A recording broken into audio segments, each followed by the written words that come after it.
Error আসতো ওইটা আমরা ঠিক করতাম, ভিতরে সেন্সর অফ করে দিতাম। কিন্তু এই যে নতুন মডেল LK 1920SS, এই মডেলে 305 আসলে আপনারা দেখেন LK 1920SS মডেলটা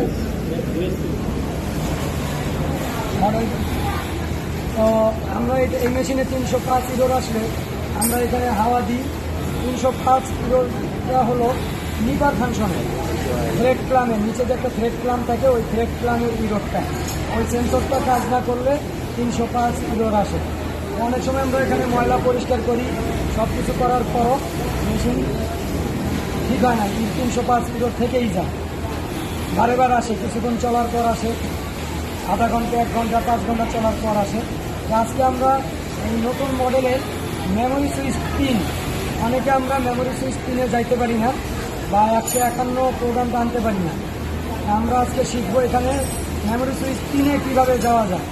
তা আসুন আমরা দেখে নিই মেমোরি সুইচ পিনে কীভাবে যাওয়া যাবে।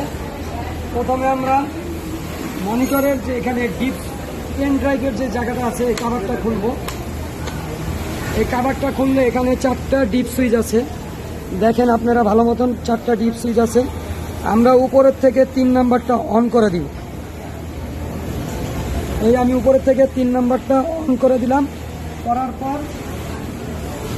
পর আমরা পাওয়ার সুইচ অন করব। পাওয়ার সুইচ অন করার পর আমরা এম বাটনটা চাপ দিয়ে ধরে রাখবো, 6 থেকে 9 সেকেন্ড ধরে রাখবো। এখানে একটা বাজার সাউন্ড আসবে, আপনারা সবাই ভালো করে শোনেন। এই যে বাজার সাউন্ডটা আসতেছে, একটা সাউন্ড আসতেছে, এই সাউন্ডটা 10 সেকেন্ড হওয়ার পর আমরা এম বাটন থেকে হাতটা ছেড়ে দিব। আমরা এম বাটন থেকে হাতটা ছেড়ে দিলাম, 10 সেকেন্ড হয়ে গেছে।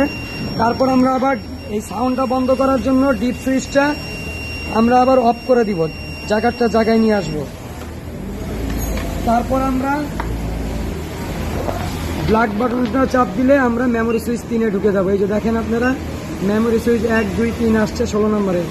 এই মেমোরি সুইচে যাওয়ার পর এম বাটন চাপ দিয়ে মেমোরি সুইচ 3-এ যাওয়ার পর আমরা সেভ কলম যেই বাটনটা আছে, এই বাটনটা চাপ দিলে আমরা 151 152 প্রোগ্রামটা অফ করে দিলে আমাদের ইরোর 305 ওই সেন্সরটা অফ হয়ে যাবে, আর 305 ইরোর আর আসবে না। আমরা তখন সেভ করে বার হয়ে যাবে, বার হয়ে রেডিকে চাপ দিয়ে দিলেই আমাদের 305 আর ইরোর আসবে না।